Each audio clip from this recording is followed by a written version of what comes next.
Good morning, everyone. My name is Bill Giannone, and on behalf of everyone at the Crest Network, I'd like to welcome you to this morning's webinar entitled First Things First, 5 Things to Do Now to Kill It in the New Year. We want to discuss some simple tips, some simple things you can do as an owner or as a manager today to set yourself up really well for the new year. Let's get right into it, shall we? The new year usually provides us with a great opportunity to take a fresh start. Many people view it as a moment in time to kind of put a ribbon on things and put a bow on things that have happened in the past year and start fresh. We have a chance to analyze what happened. Obviously, with this past year, it's been an incredible year, something unlike anything we've ever experienced in our lives. We're able to do a lot of things in this time, and we're able to do a lot of analysis on things that happened, how we handled those things, and what we'd like to see go on in the future because of those things. It also gives us another chance. We have a chance to set goals, chart a course of action, and to begin working our plan towards that goal setting. That's a really important thing for us as owners of a business because a lot of times we get so bogged down in the everyday operations of the business that it's really difficult to take that time, take that opportunity to sit back and take a look at things. So that's kind of what we want to focus on right now. We want to have that opportunity to do a little bit of self-analysis, self-reflection. And what better time than right now at the start of the new year? For many of us, these two statements that were made thousands of years ago are very, very true today. The beginning is the most important part of the work. Plato said that, and everybody always talks about it in sports. They talk about it in a concert. They'll talk about it. The performers will talk about it. It's very important to get off to a good start. You'll always hear that term. Let's get off to a good start. Well, in business, we always think about it, and we may even articulate that to our staff. We might tell them, everybody, let's get off to a good start. Let's start the year on a good leg. Let's get a good leg up. So none of us are unfamiliar with that term about the beginning is the most important part of the work, but do we internalize that into the way we operate our business? Probably not. Let's figure out a couple of ways we can do that. Second great quote is from Socrates, and it says, the secret to change is to focus all of your energy not on fighting the old, but on building the new. Last year we were faced with unprecedented hurdles. If you had to close down because of COVID, or if you had to greatly curtail your business because either your business suffered because of COVID or because people in your company, unfortunately, were struck with the virus, you had a lot of things to overcome. There wasn't a lot of normalcy to anybody's lives. There were times when none of us could go out to eat. Many of us still probably haven't gone to a sporting event, a movie, or a restaurant since all this started back in January, February. So we've had changes, and it's been a very, very difficult time to adjust. But are we spending a lot of our time still trying to adjust to those changes? Or are we trying to analyze where we are now and what we can do better moving forward and kind of focusing on that instead? That's what Socrates meant by fighting the old as opposed to building the new. Let's spend the time to actually accept where we are. That's really hard to do because a lot of times we want to keep fighting where we are and we want to say, well, I can overcome that. I can make a change. I can make a difference. Well, sometimes, guys, we can, and sometimes that's worth fighting for. But many times it's much easier just to accept where we are and make the best of our current situation instead of trying to get back to what they call a status quo. Many times you'll hear this expression, and it's a very new agey kind of expression, but it definitely applies to restoration companies here now in 2021. And that phrase is the new normal. What is your new normal? I don't think we're ever going to go back to the way things were. Heck, let's face it, 10 years ago, you ran your company a lot different. If you've been in business that long, you ran your restoration business a heck of a lot differently than you're running it now. So what was normal 10 years ago is not normal now. So when we talk about the new normal, the quicker we can embrace the new normal, adapt to the new normal, and start building on the new normal, I think the better off we're going to be. So let's kind of internalize these, and we're going to get right into now one of those 5 steps that we can take to make sure that we can embrace that new normal. Let's start building. Step one, let's review our current status. Remember, fighting the old and trying to get back to the way things were sometimes doesn't work. So the first thing we have to do is we have to really figure out where we are. Let's take an analysis of the current state of our company. Let's look at things that are going well and things that need improvement. And let's take time to appreciate everything we've already accomplished. There's a really important phrase that gets overlooked a lot, but this is absolutely true for business people. We're always constantly looking forward, and we're always looking at the next problem or the next thing I want to solve. And we're never taking time to pat ourselves on the back to look at our accomplishments. Let's read this quote together. The number one reason why people give up so fast is because they tend to look at how far they still have to go instead of how far they have gotten. Guys, the new year is the perfect time for you to sit back and to take a real good look at what your plans were at the beginning of last year. Now, obviously, we had so much to overcome. For most of you, it's probably impossible to say that you've accomplished everything you set your mind to in 2020. That said, let's not just blow the year off and say this was a wasted year. Let's make sure we get a chance to take a look back and see how far we have come. I know most of the Crest members that I'm working with on a regular basis, they actually had a better year in 2020 than they did in 2019. And for some of them, they even exceeded their projections for the year despite all the hurdles of COVID. So it's real easy to get caught up and just say, oh man, I just have so much more to do. Take 5 minutes, pat yourself on the back, reward yourself, feel good about where you are now. Remember, if your path was a 20-mile path and you've accomplished 10 miles of that 20 miles, the next 10 might look daunting. But if you look backwards, you'll realize that you're not at the starting line again. You're way down that path. So you have to see how far you've gotten. It makes the finish line feel and seem, and in reality be, a lot closer for you. So let's take that time. When we're reviewing our current status, here's some things that we want to ask ourselves. These are direct questions, and we have to be honest. How well did my marketing efforts pay off? Did our company perform well in the marketing? Again, there were probably months when your marketers couldn't get out and do any face-to-face meetings with their lead sources or their clients. Understandable. But let's take a look and see how well did we do nonetheless. Were we aggressive enough in our marketing? Did we look at different alternatives to our current way of marketing as a way of trying to alter our way of thinking and our way of doing business for the new normal? So let's assess that. We have to assess, is our business reputation where we want it to be? Remember, guys, at the end of the day, the entire reason we're in business is to make profit. But the only thing that allows us to have a foundation for making a regular, steady, long-term profit is our business reputation. Let's look at 2020. Did we have some issues that we needed to address? Did we have times when we were kind of attacked and our image and our reputation and our reliability was called into question by our clients? If so, why did that happen? Let's really be serious. Take a really good deep dive. If we're not really honest with ourselves about our current status, we can't look forward and make bold changes. Am I doing everything I can to grow my business? You know, most of us, there is an old adage in business that you're either growing or you're dying. Most of us, it's very difficult to say, I'm just in a status quo and I'm just maintaining. That's really, really difficult because remember, if you're maintaining, what is your competition doing? Yeah, they're growing. They're trying to grow. So if all you're trying to do is maintain and you're not putting the effort in, they're growing at your expense. So you will be losing. So just let's make sure we're always doing everything in our power to grow our business. Now, how we do that depends upon our unique situation. There is no one correct model for growing your business.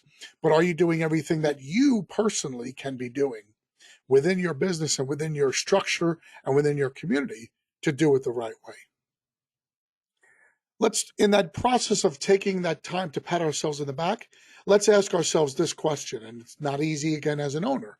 What is the best part of my business right now? Let's be able to identify one area in our business that's killing it, that's really doing well. It's important to do that. We tend to be negative Nellies. We tend to get ourselves into this unending loop of dealing with problems and issues. As business owners, that's what happens. Most of the time we spend in our business week, we spend it plugging holes in dikes and dealing with problems and having issues that have to be resolved. So we're always putting out fires. When that happens, we tend to get into this routine and this mindset that everything we're doing is always a negative. So let's take this time right now. Let's identify a really great part of our business. Maybe we've got a really great team of technicians and office staff, and we need to recognize that. Maybe we need to really bring them together to be able to share that and articulate that to them. Maybe we've got some really good processes going on out in the field, and because of COVID, we haven't been able to really exploit that to our advantage. But let's realize where we have really, really great things going on in our business. Because the other thing, guys, that does is it allows us to have a good reflection on what we need to address and how we need to make some changes going into this new year. The less we can worry about, the more focus we can put on those weak spots. So let's identify that really good area of our business. And finally, how much progress did we make in 2020? Let's look at where we started the year and what we wanted to accomplish and how far we got down that path. Really important. Let's be real honest with ourselves. Even if it means we got nowhere. It's perfectly understandable if a business had 3 things they wanted to get done for the year and they weren't able to get any of those 3 things done because of things that happened in the year. That's understandable given the parameters of what happened in 2020. That's an understandable thing, but we need to be honest about it because the next 4 steps all depend on taking these 5 questions and treating them as seriously as we can. So let's review those one more time. When you're reviewing your current status, ask yourself, how well did my marketing efforts do? Did my business reputation hold up? Is it where I want it to be? Am I doing everything I can to grow my business? Let's take that positive outlook. What's the best part of my business right now and why? And then finally, let's assess from January to December of 2020, how much progress did we make in the year? Real important. Let's put those down. Let's get them focused. Let's get them internalized. Now we can move right on to step 2. Because step 2 is setting your goals. We have to do that every year, but it's especially important right now in 2021, and it's something we should be doing right now. First rule of setting goals, you must put your goals down in writing. A goal not written down is just a wish. So let's write them down. And I don't care if your goal is I want to double my business in 2 years. That's a goal, that's fine. Write it down. Because when it's written down, you're committed to it. People keep diaries so that they can remember their thoughts and their wishes and their feelings. Well, as a business, we should be writing things down. Remember on step 1, I said to you guys, you need to be able to assess how far you've gotten in the year. Well, if you wrote your goals down for the beginning of 2020, that's an easy assessment. You go back to that sheet of paper and you say, how close did we get? Or are we on the right path? Or are we totally screwed up? That's a really important step. So let's write them down. The next thing, we have to make them specific and reachable goals. You can't just say, I want to kill it this year. Or you can't just say, oh, I want to turn my company into a $10 million company. And right now it's a $1 million company. That's not reachable. And if you're saying, I just want to kill it, that's not specific.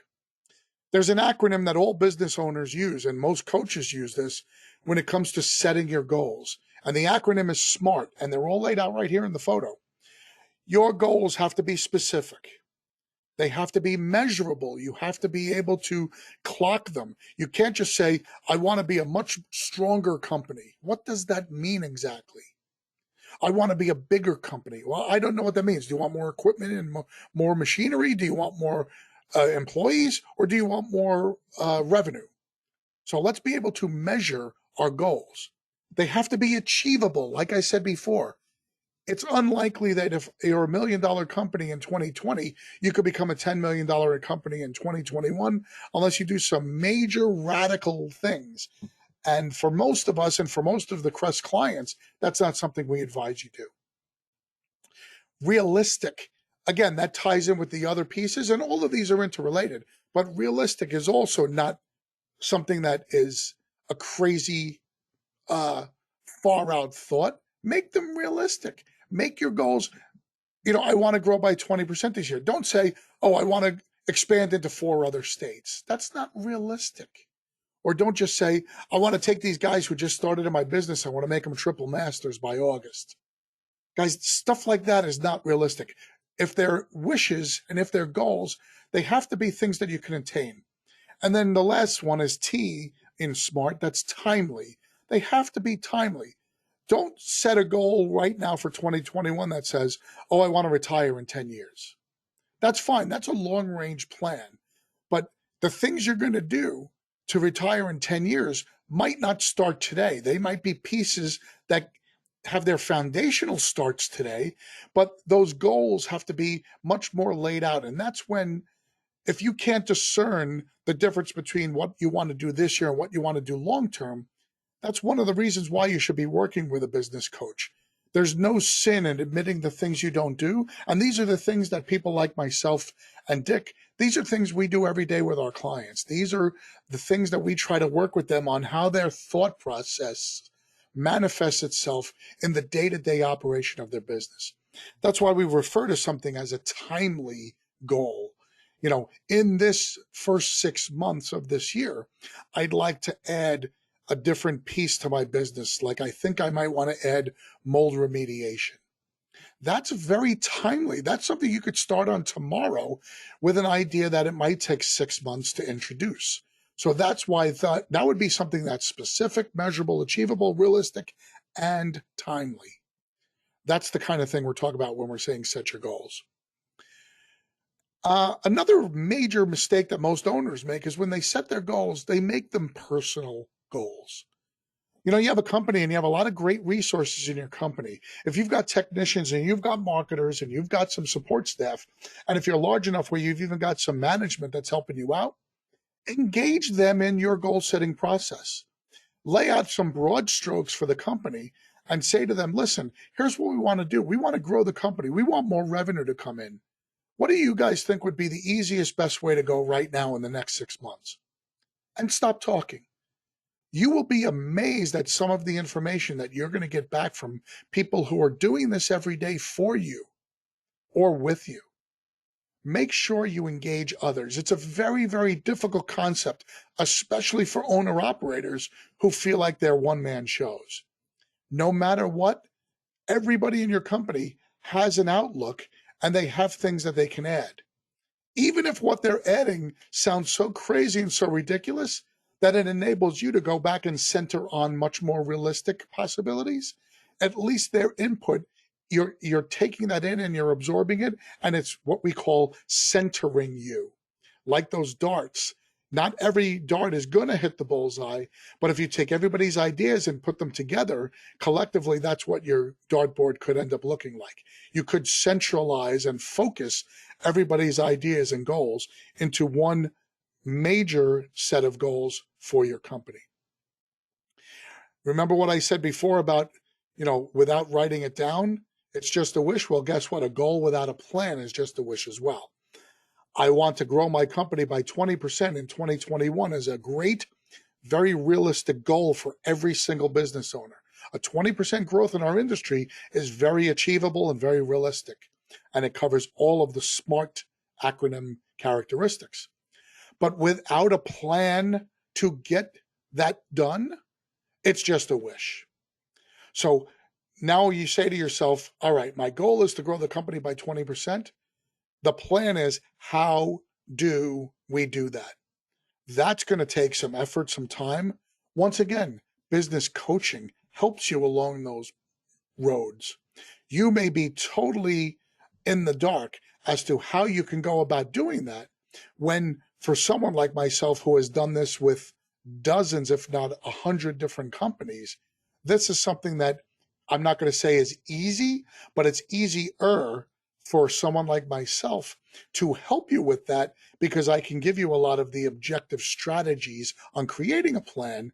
And then with your assistance, we customize it for your particular company and your particular specific goal.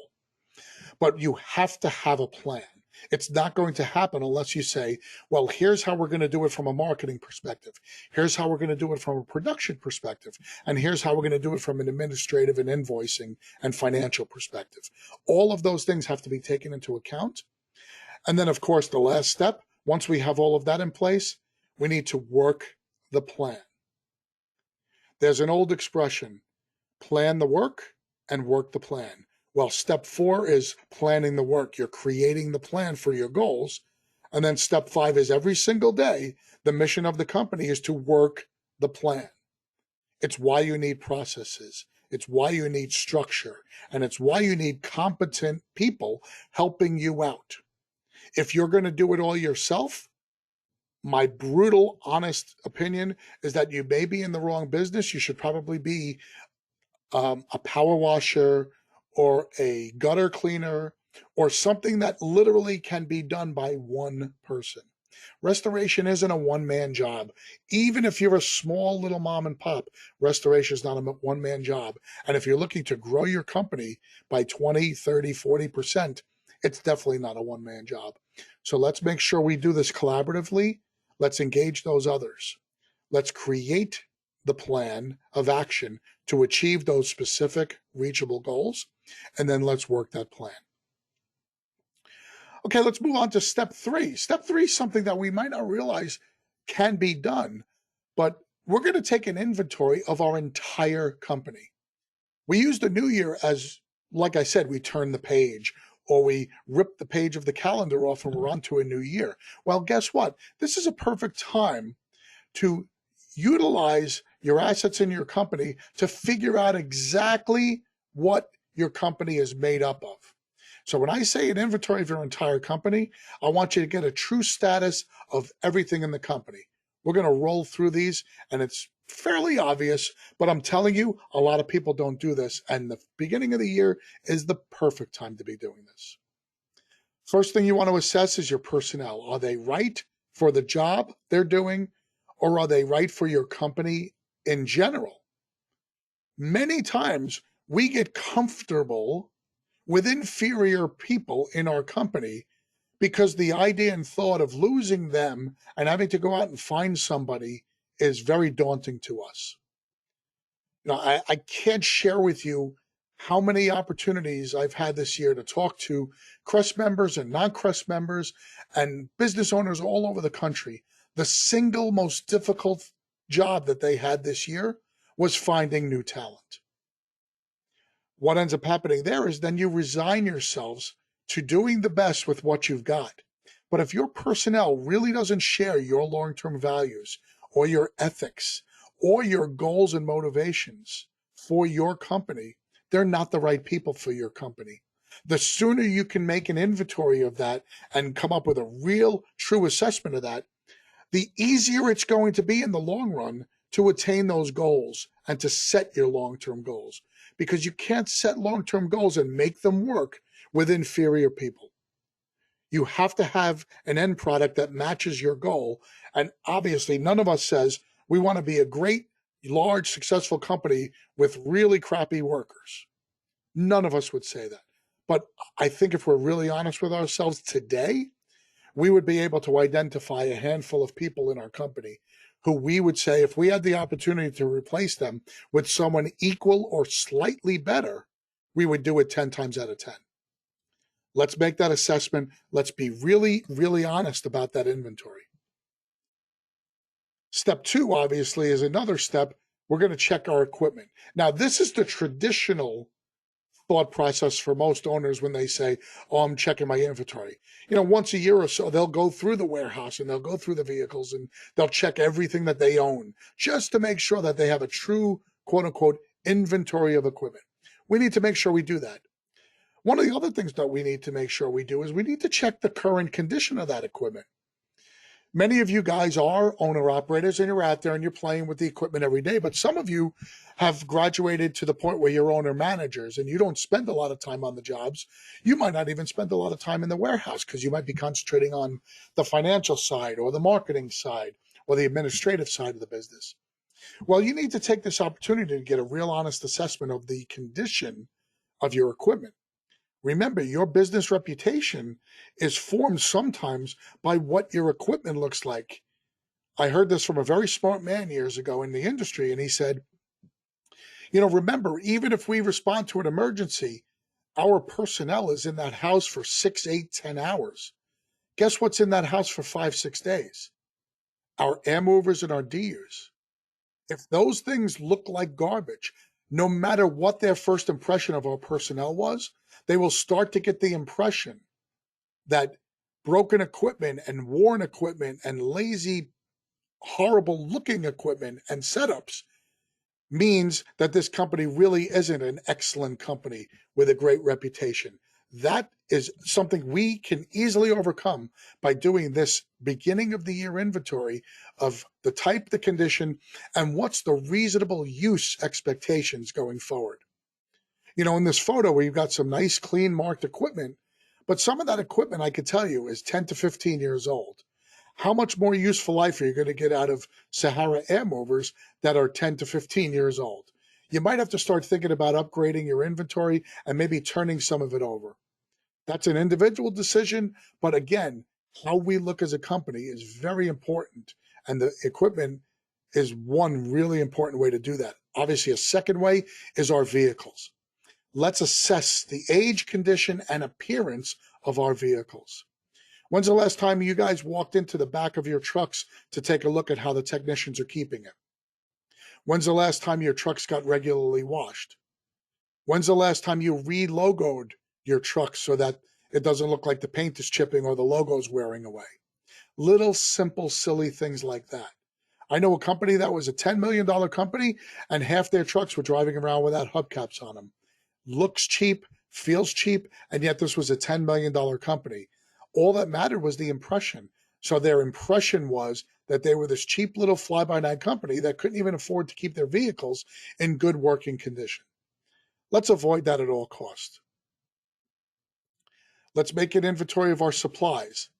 How much supply do we keep on in our warehouse? How many air mover parts do we have lying around? Do we do that at all, or do we just order as we need them?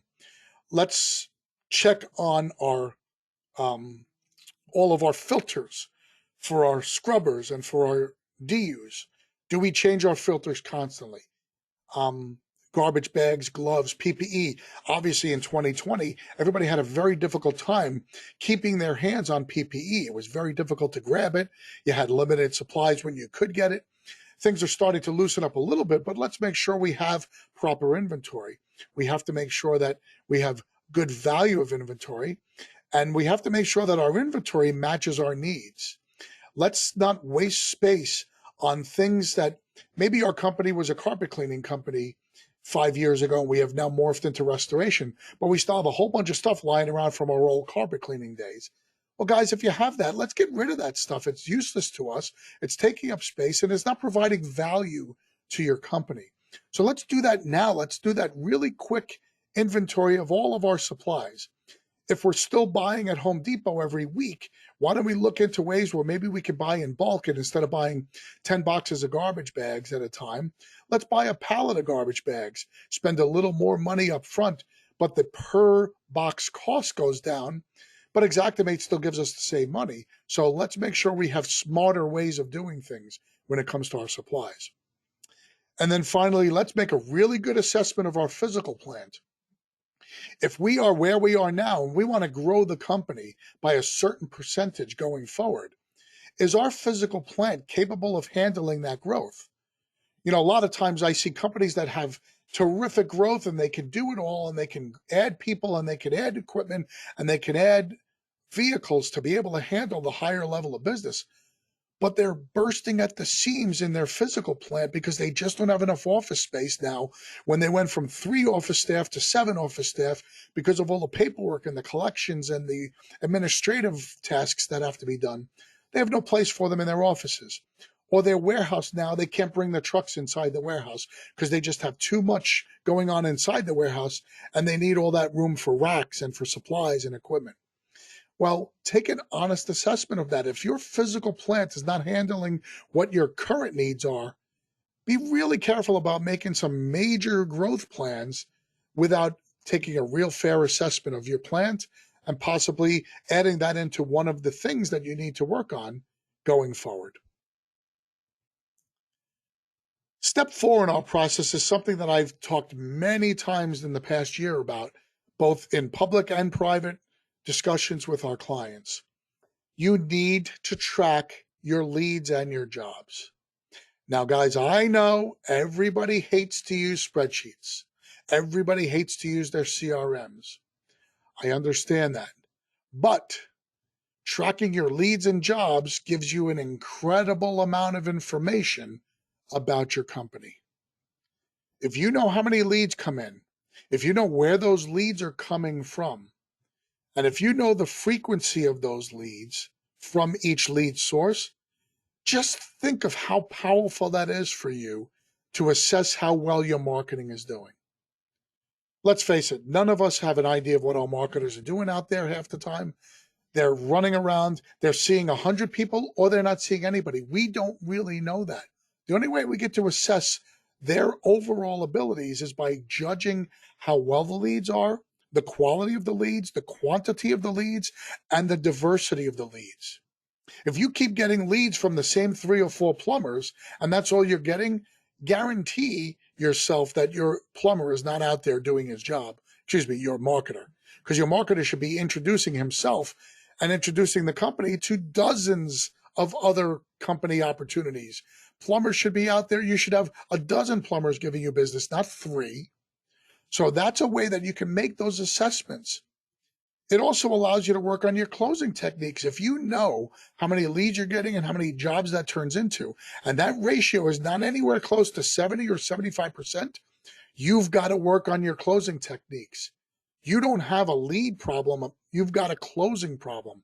And in our business, it's very, very difficult for owners to understand, but there is a difference between marketing and sales. I'm going to say it again. There's a difference between marketing and sales. In just about every other business you could think about, somebody's always referring to it as my sales and marketing team. Well, guess what? In restoration, you have marketers. Their job is to go out and introduce your company to other companies so that if and when opportunity arises that someone needs restoration, they will call you. Sales happens when that call comes in. The person who goes out and tries to make sure that the work authorization or the contract gets signed, they are a salesman. And in most cases, the marketer in a company is different from the salesman in a restoration company. So sales is different from marketing. We've already talked about how you can assess the marketers, but I've told you the easy way to assess your sales. If your closing ratio is not anywhere between 70 and 75%, you have a sales closing problem. There are lots of resources out there for you to work on that, but that's what you're going to be able to do. You need to work on that. And just remember, you're the boss. You need the info because tracking your leads and your jobs are going to make you more money. It's very simple. If you could generate 10% more leads and you can close 10% better than you did last year, you are going to be way ahead of yourself from last year if nothing else changes. Just something as simple as 10% more leads, 10% better closing ratio. You're going to kill it in 2021. So understand that that's a very, very important thing.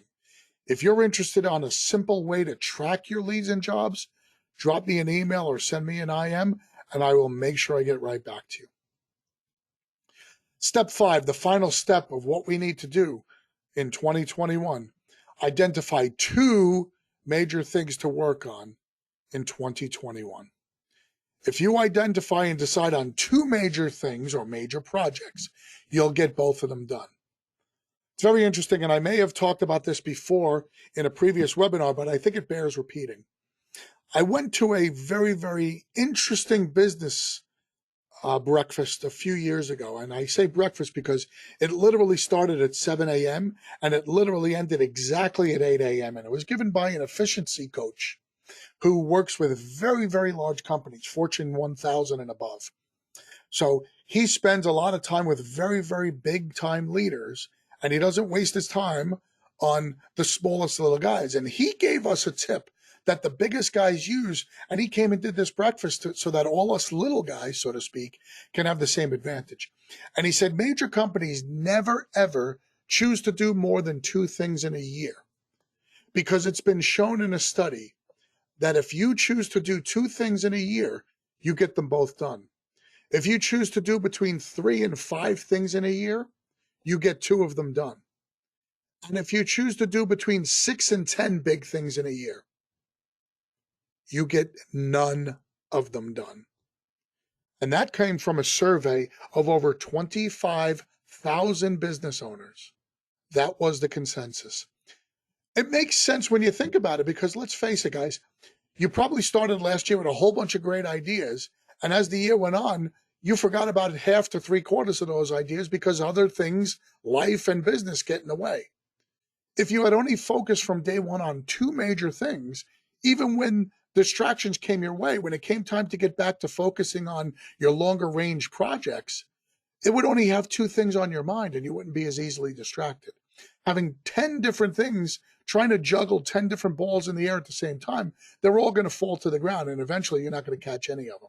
You try to juggle two balls and putting them in the air at the same time, it's really easy to catch both of them. That's the way you have to think about this. Once again, when we're thinking about two major projects, we have to make them achievable and measurable. Use that SMART acronym before. What I'm talking about here, I'm talking about things outside of your, oh, let's face it, I want to grow by 20%. If you want to grow by 20%, that's your goal for the year. And then you're going to write a plan to do that. You're going to operate that every day. What I'm talking about here is this might be something like, I want to change my CRM over in my company, or I want to transition from the type of vehicles I've got and I want to, move over to diesel powered vehicles, or I want to move to more utility vehicles, things like that. Or I really do want to open up a satellite office, if that's part of your plan. Those are major projects. You're going to need to focus on them very strongly. Let's not have 10 of them.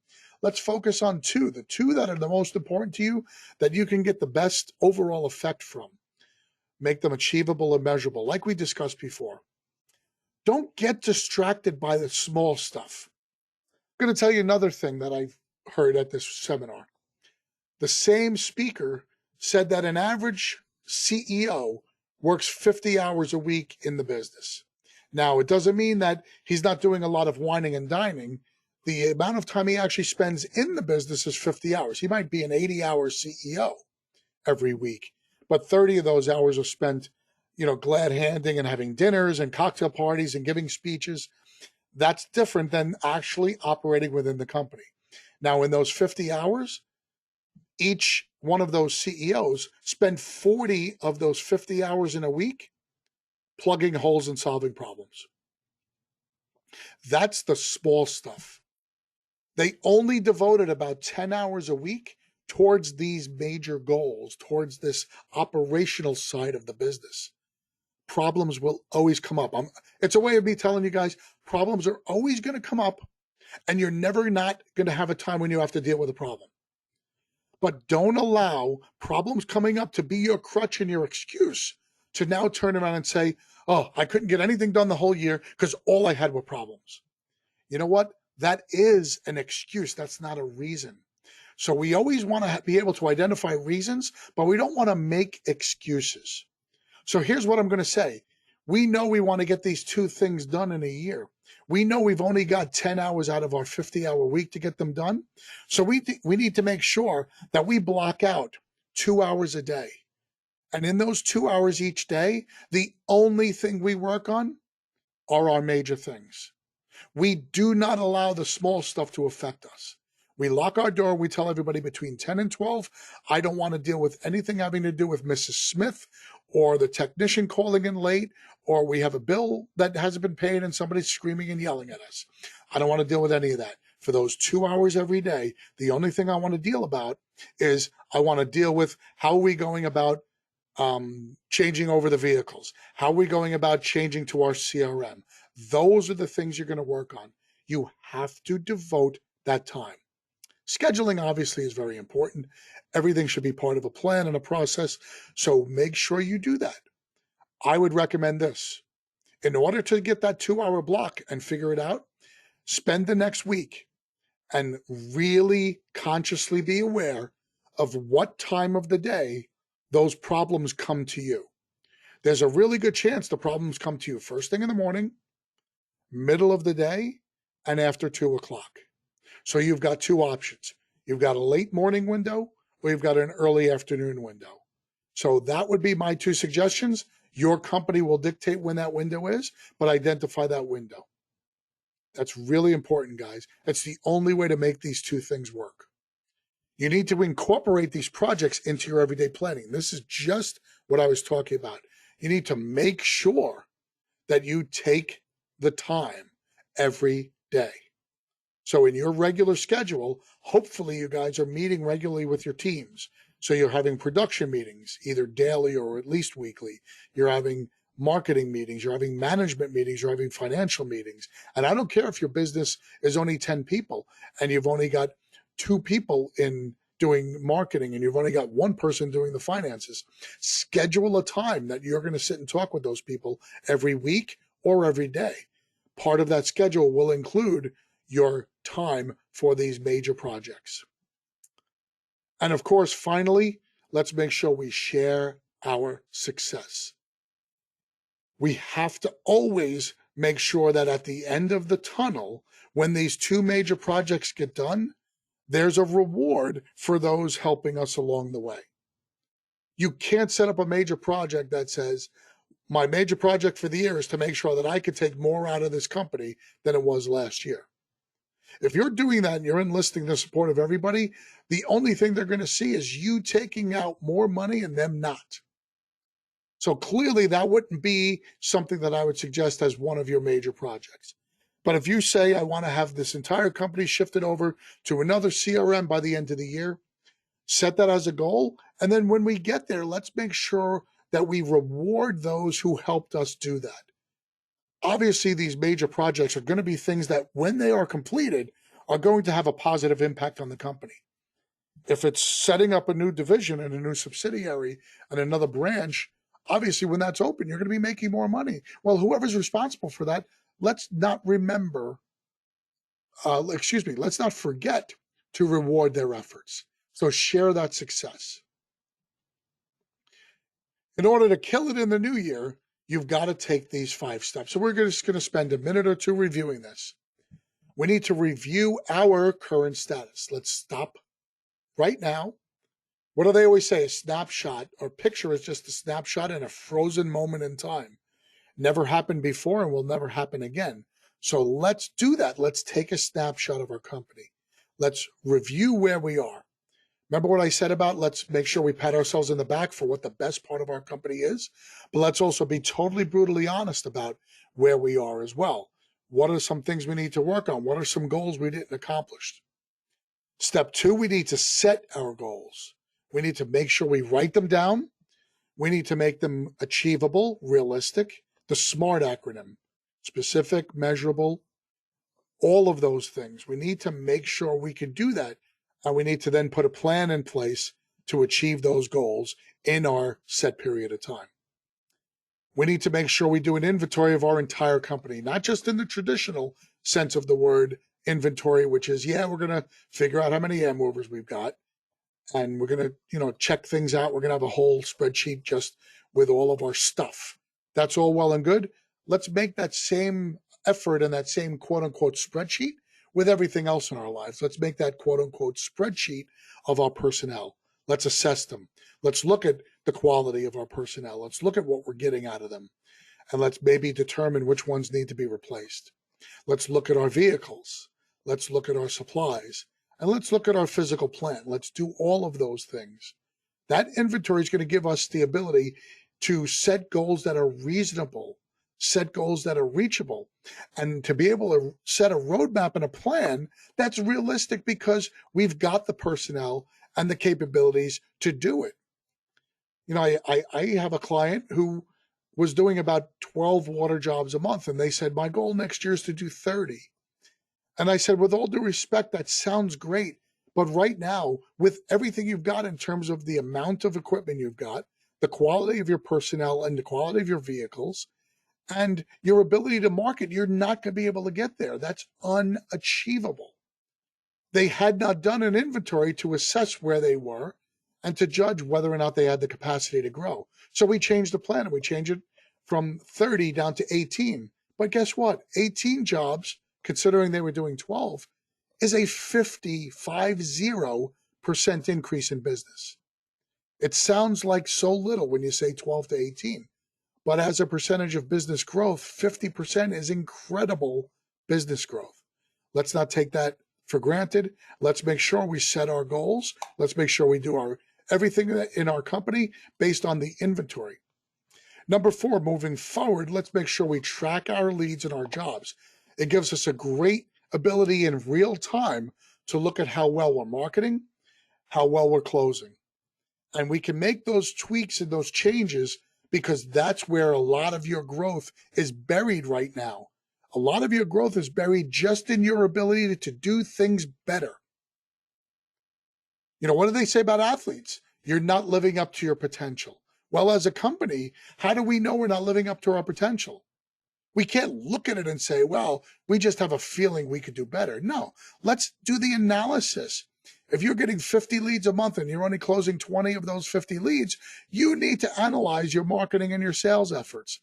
That's really, really simple.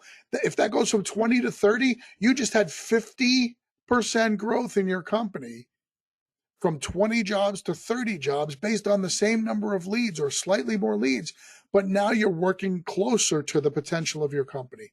Look how much growth you can achieve without any major changes. It's why I always say tracking and having the data is ultra important. So we have to make that one of our 5 simple steps. And finally, the 5th step, don't identify 10 or 20 things you want to get done this year. Identify only 2.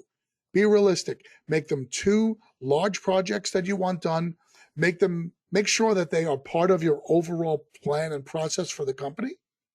And make sure that they fit according to those SMART rules.